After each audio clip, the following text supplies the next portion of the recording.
Friends, Radhe Radhe. Welcome to my new vlog. मैं अब I think बहुत दिन नहीं, 4-5 दिन बाद व्लॉग बना रही हूँ, क्योंकि वैष्णो देवी से आने के बाद मेरी काफ़ी तबीयत ख़राब हो गई थी। इनफैक्ट मेरी तबीयत वहीं ख़राब हो गई थी, तो मैंने सोचा कि थोड़ा सा रेस्ट करती हूँ, तबीयत को सही करती हूँ। अभी भी आप देखो मेरी आवाज़ काफ़ी भारी है, बट स्टिल मैंने सोचा और कितना वेट कर सकते हैं, तो थोड़ा पहले से मैं बेटर फील कर रही हूँ, और दैट्स वाई मैं 4-5 दिन बाद आई हूँ व्लॉग लेके। सो आपको थंबनेल देख के तो पता ही लग गया होगा कि आज का व्लॉग किस पे है। जी हाँ, यू आर राइट।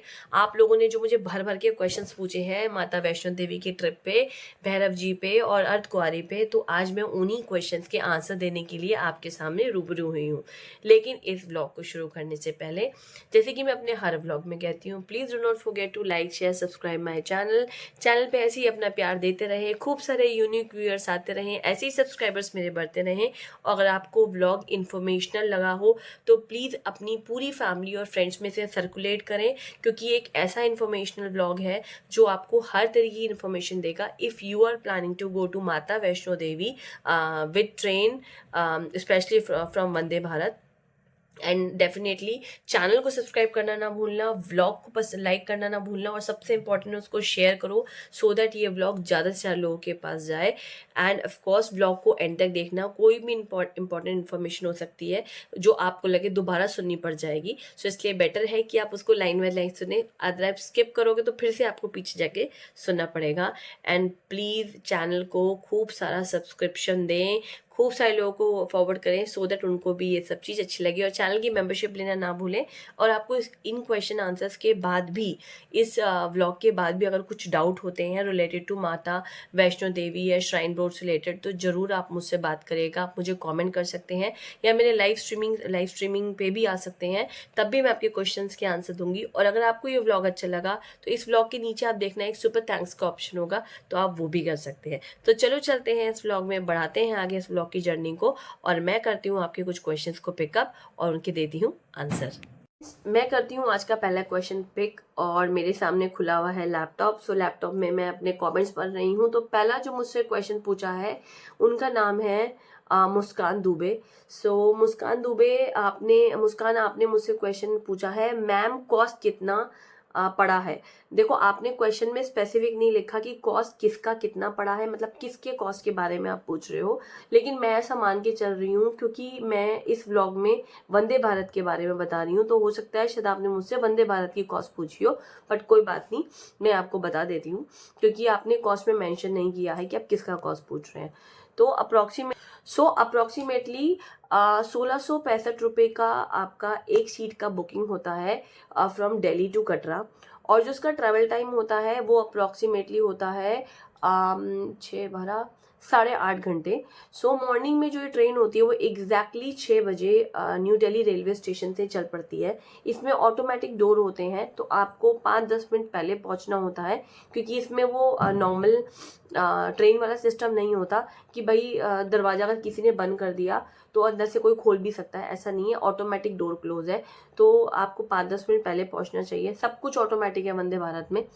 सो ये आपके आई थिंक पहले क्वेश्चन का जवाब हुआ, और मैंने आपको अमाउंट भी बता दिया। इसमें आपको मॉर्निंग में सबसे पहले मिलती है हाई टी, एक नॉर्मल मतलब टी होती है, उसमें स्नैक थोड़े बहुत स्नैक्स होते हैं, जैसे बिस्किट हो गया और चाय मसाला होता है। बस फ्रेंड्स, एक बात जरूर कहूँगी, जो टी लवर है वो ये मत एक्सपेक्ट करना कि घर वाली गैस वाली चाय मिलेगी।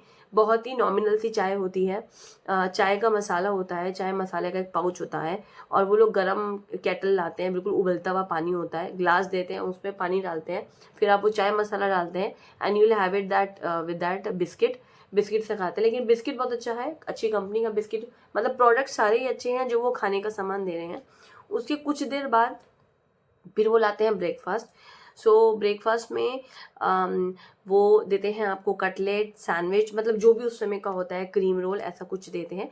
आपका ब्रेकफास्ट अच्छा होता है, और उसके कुछ 1-2 घंटे बाद करीबन 12 बजे वो लेकर आते हैं लंच, और लंच भी बहुत अच्छा होता है। लंच में 3 सब्जियाँ होती हैं, जैसे मेरे लंच में था, दाल थी, पनीर थी, और मिक्स वेज की सब्जी थी, साथ में दही थी, 2 चपाती थी, चावल था, और सलाद था, और अचार था। तो मतलब it's like more than enough.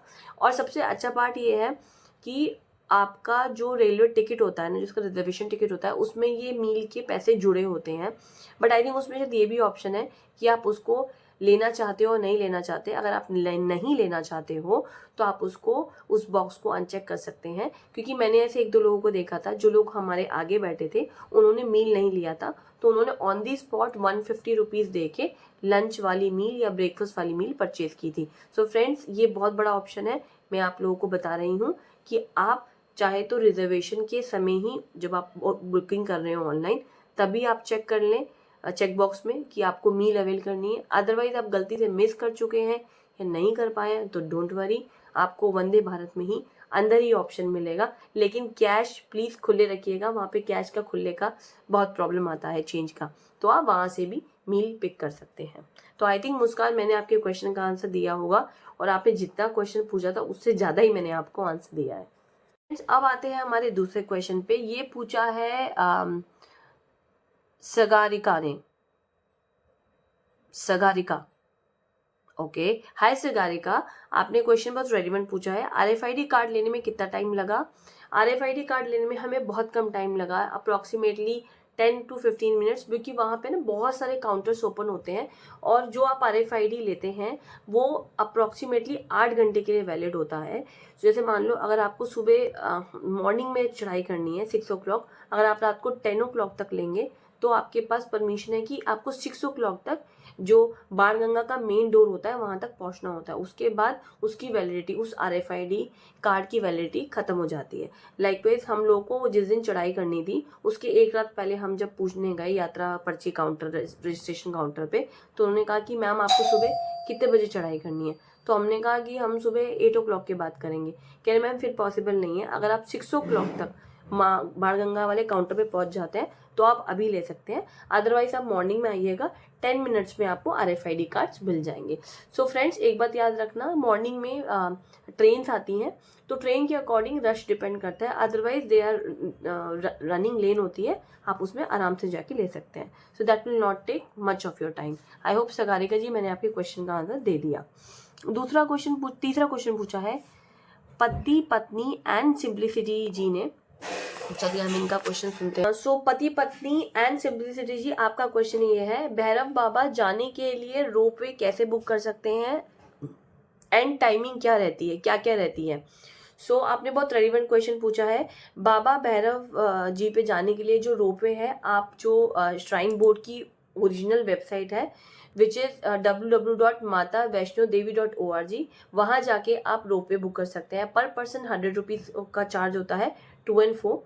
सुबह 9 बजे से लेके शाम के 4 या 5 बजे तक, जहाँ तक मुझे याद है, सुबह 9 बजे से लेके शाम के 4 या 5 बजे तक रोपवे आपको लेके जा सकती है, वापस लेके आ सकती है। कंसीडरिंग दी वेदर सिचुएशन, अगर वहाँ पे बारिश हो गई तो हो सकता है कि रोपवे को थोड़ी समय के लिए रोक दिया जाए। सो आई होप पति पत्नी जी एंड सिंप्लिसिटी, आपके मैंने क्वेश्चन का आंसर दिया। आप श्राइन बोर्ड की वेबसाइट पे जाइएगा, वहाँ से रोपवे की टिकट बुक करिएगा, और आपको टाइमिंग भी वहीं से पता लग जाएंगे। बट जो मैं इन्फॉर्मेशन दे रही हूँ वो भी सही है। 9 बजे से स्टार्ट होता है और शाम को 4-5 बजे तक मतलब रोपवे जाती है।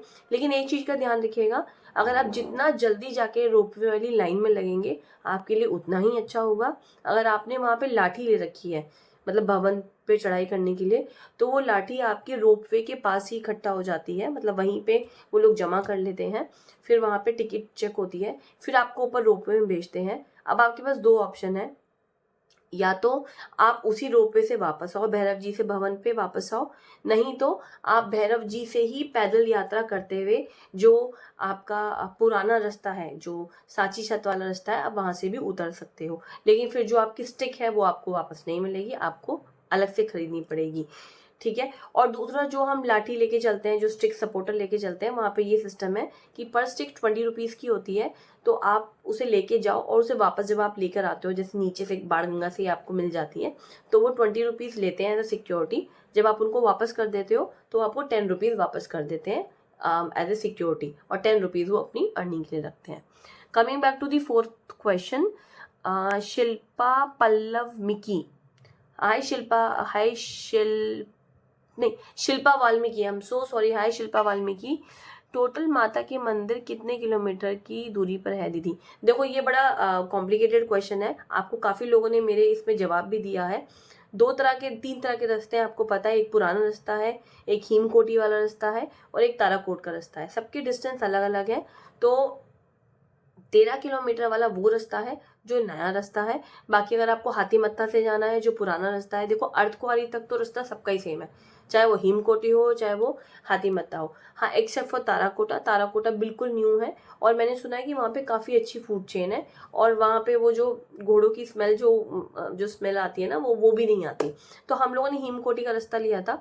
आप चाहे तो ताराकोट का रास्ता भी एक्सप्लोर कर सकते हैं, बट वो सब 13-14 किलोमीटर्स के वेरिएशन में रहेगा, बहुत ज़्यादा डिफरेंस नहीं होगा। और भैरव जी जो है वो भवन से एग्जैक्टली 2 से 2.5 किलोमीटर दूर है, जितना इन्होंने बताया है। तो आप ये लगा लो कि ये टोटल ऑल इन ऑल मिला के 15-16 किलोमीटर के बीच में लाई करेगा। लेकिन अगर आप वहाँ से रोपवे ले लेते हैं भवन से भैरव जी के लिए, तो फिर आपको भवन तक ही जाना पड़ेगा। आपको शिल्पा वाल्मीकि, काफ़ी लोगों ने इस बात का जवाब दिया है। एक तो अमित नाइट राइडर है, उन्होंने दिया है, तान्या ने दिया है। तो I think you must have receive the answer of your question और मैंने भी आपको दे दिया। अब चलो चलते हैं अपने नेक्स्ट व्यूअर की तरफ, जिन्होंने मुझसे क्वेश्चन पूछा है। क्या नाम है? Hey it's me, hey it's me, hi it's me. मैं आपका नाम नहीं जानती, चलिए मैं आपका कमेंट पढ़ती हूँ।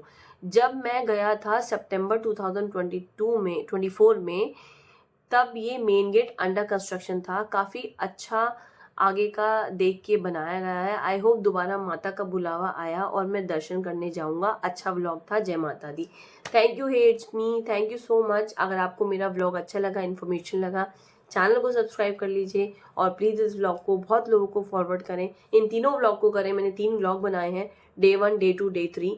इन तीनों व्लॉग को सर्कुलेट करें। आपको हर छोटी से छोटी इन्फॉर्मेशन इसके अंदर मिलेगी। अटका आरती के बारे में, अर्धकुंवारी के बारे में, भैरव जी के बारे में, वहाँ डॉर्मेट्री में रूम कैसे मिलते हैं, आप कैसे दिल्ली से कटरा पहुँच सकते हैं, कटरा के बाद आप भवन कैसे जा सकते हैं। मैंने हर छोटी से छोटी इन्फॉर्मेशन कवर की है।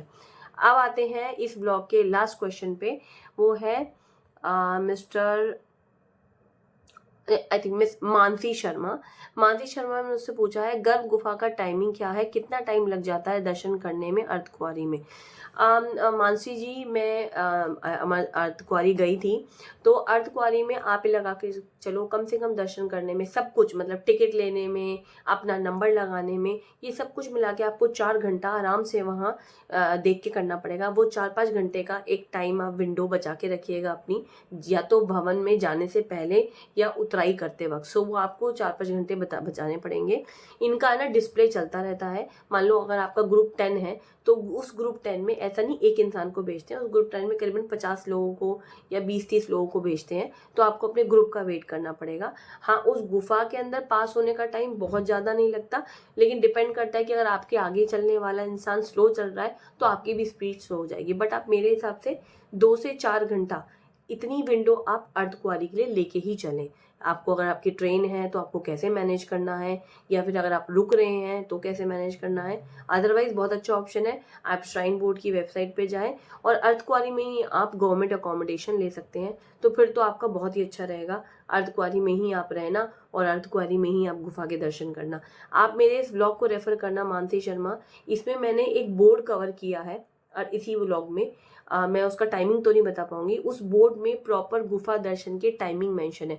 प्लीज आप इस व्लॉग को जाके दोबारा देखिएगा। फ्रेंड्स, आई थिंक मैंने आपके सारे क्वेश्चंस का आंसर्स अच्छे से दिया होगा। जितनी इन्फॉर्मेशन मुझे पता थी वैसे मैंने सारी इन्फॉर्मेशन कवर करने की कोशिश की है। रेस्ट व्लॉग में सारी है। अगर फिर भी आपको लगता है कि व्लॉग में इन्फॉर्मेशन, मतलब आपको फिर भी कुछ क्वेश्चन पूछने हैं, तो यू आर ऑलवेज वेलकम। आप इस व्लॉग के कमेंट्स में मुझे भर भर के कमेंट्स करें, मैं आपके हर क्वेश्चन का जवाब देने के लिए ऑलवेज अवेलेबल हूँ। तो चलो फ्रेंड्स, इसी साथ मैं करती हूँ इस व्लॉग को एंड। उम्मीद करती हूँ कि मेरे ये सारे व्लॉग आपको अच्छे लगते होंगे, इन्फॉर्मेशनल लगते होंगे, और आगे भी ऐसे कुछ इन्फॉर्मेशनल व्लॉग के साथ और अपनी लाइफ से जुड़ी हुई चीज़ों के साथ मैं आती रहूँगी। बट अपना प्यार मुझे देते रहें, और उम्मीद करती हूँ कि आपके इन क्वेश्चंस के साथ आपके और क्वेश्चंस भी मेरे पास आएंगे। सो प्रेम से बोलो जय माता दी। आप भगवान आप सबको मौका दें माता के दरबार में जाने का। माता का जो तेज है, है, जो वहाँ का इन्वायरमेंट है, जो वहाँ रहने का होता है, उसका मज़ा ही कुछ और है। और आप प्लीज़ अटका आरती ज़रूर लीजिएगा। मैंने अपनी लाइफ में पहली बार देखी, मुझे बहुत अच्छा लगा। वो 2 ढाई घंटे मतलब इतने प्यारे थे कि वो उन 3 घंटों में सबसे प्यारा समय था, जब आप भवन में बैठ के, बिल्कुल माता की गुफा में बैठ के आप माता की आरती कर रहे हैं, माता के भजन गा रहे हैं। चलिए फ्रेंड्स, मिलती हूँ एक कल नए ब्लॉग में एक नए कंटेंट के साथ। तब तक अपना ध्यान रखें, स्वस्थ रहें। जय श्री कृष्णा, राधे राधे, जय माता दी, बाय बाय।